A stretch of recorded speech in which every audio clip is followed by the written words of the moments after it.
Olha, eu não tinha contato com o candomblé, nunca tinha tido esse contato direto. E assim, né, desde novo, minha tia me levava muito com esse negócio de ir num umbanda e num candomblé, alguma coisa do tipo. E eu tinha, né, passava mal, tinha algumas coisas, mas até então não nada relacionado a santo. E eu me lembro que uma vez eu fui numa umbanda e uma entidade na umbanda disse que não era ali o meu caminho, que eu deveria procurar um outro caminho. Ele não disse necessariamente que era um candomblé, mas disse que deveria ser em outro caminho. Nesse meio tempo, eu tinha uma amiga que ela me convidou para ir numa casa de candomblé, assistir um candomblé.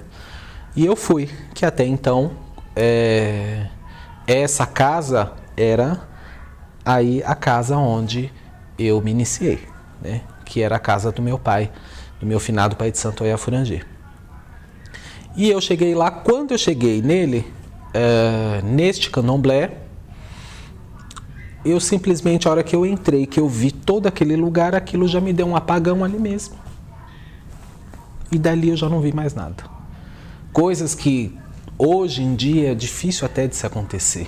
Não que não exista, né? Mas é tão difícil hoje em dia você ver a pessoa inocente de candomblé, de não saber o que é o candomblé, de não entender nada e ela chegar e ter esse passamento do orixá, de se sentir mal a ponto de cair. E quando eu vi, eu já estava recolhido, sem saber o que era um paó. Nem um paó eu não sabia o que era. Tudo eu aprendi recolhido. Eu não entrei sabendo absolutamente nada. Então, a minha iniciação aconteceu dessa forma, sempre postergando, né? Porque desde novo eu já tinha essa sensação de passar mal. Mas também, assim, a minha mãe não era muito dada a candomblé, não entendia de candomblé, de umbanda, nada. Então, sempre aquela coisa de ir, tinha alguma coisinha, passava mal, né? Eu tive a primeira manifestação antes da minha iniciação, eu tive com 12 anos de idade, que foi uma pombagira, que eu tenho até hoje. Foi a primeira manifestação espiritual que eu tive. Agora, o orixá mesmo, a manifestação dele foi quando eu me iniciei. Então, quando isso aconteceu, isso foi em março, que eu passei mal, caí, e no dia 9 de abril de 1996, que é a data da minha iniciação. Meu pai foi tudo, né? Foi tudo para mim. Foi a pessoa que me iniciou, que fez eu amar Logum Edé, fez eu amar Orixá.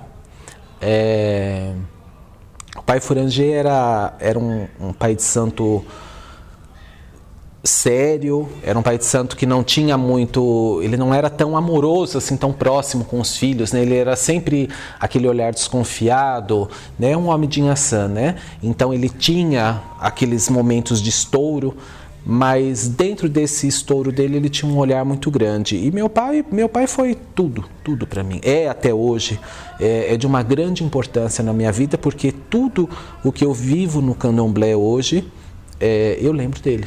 É evidente que dei continuidade à minha vida, mas quando você fala do começo, como eu sempre digo, a mão que nasce é a mão que você nunca esquece. Você pode trilhar outros caminhos, você pode ter a sua vida orixá completada em outro axé, mas aquela mão que nasce, principalmente no meu caso, que foi uma mão de amor, foi uma mão de afago, de carinho, a gente nunca esquece.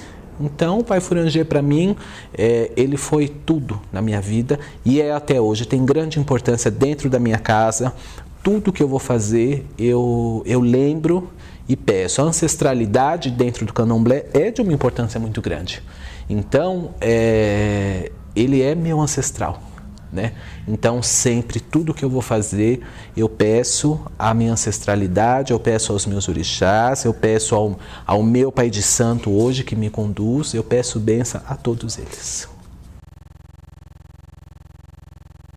Logum Edé é meu ar, Logum Edé é tudo. Eu não costumo falar né? Sempre assim, às vezes as pessoas perguntam, de Logum Edé, e isso e aquilo, mas é um fato bem interessante, que antes eu não queria ser de Logum Edé, né? Quando surgiu a questão da iniciação, de eu me iniciar, eu não gostava.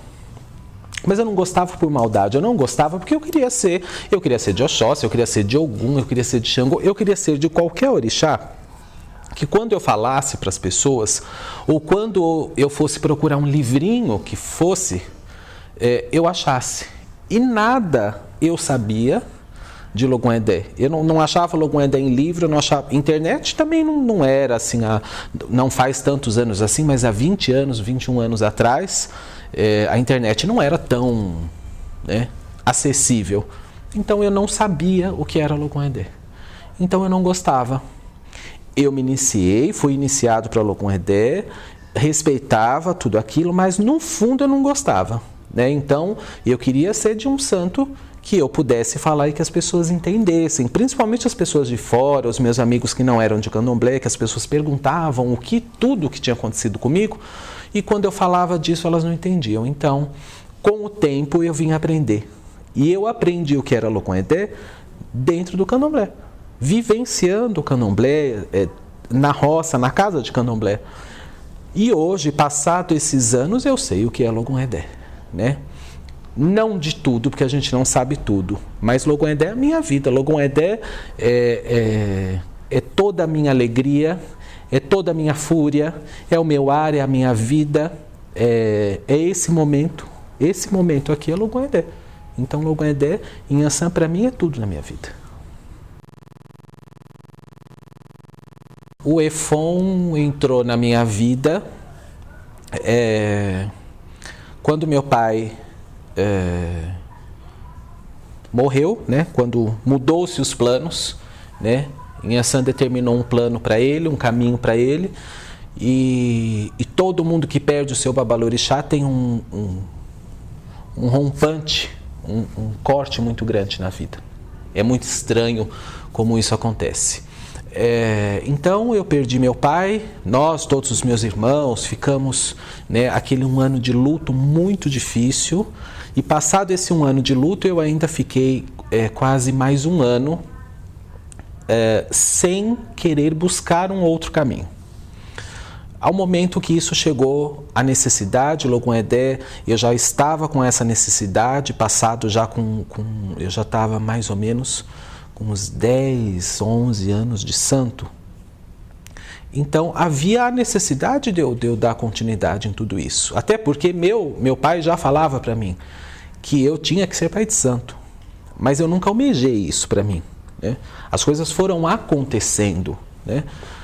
Então eu não busquei muito. Fui até o Rio de Janeiro, onde estava a minha família de santo, meu avô de santo no Rio de Janeiro, né? Descendente do Parque Fluminense. E quando eu cheguei lá, ele havia dito para mim o seguinte, ele falou: meu filho, volta para São Paulo. Eu não posso dar essa obrigação, porque Logum Edé não me escolheu. Não é a minha mão. Quando ele me disse isso, automaticamente já veio a imagem do meu pai, do pai Beto, que eu já havia ido, né, na casa dele, né, mas eu quis dar continuidade, né, no axé, então fui buscar meu avô de santo. E quando eu cheguei lá, eu tomei esse baque. Mas ainda assim, quando ele me disse isso, quando ele disse, Logum Edé não quer a minha mão, imediatamente, eu acho que Logum Edé falou no meu coração, que foi quando eu lembrei do pai Beto. Chegando em São Paulo, foi a primeira coisa que eu fiz.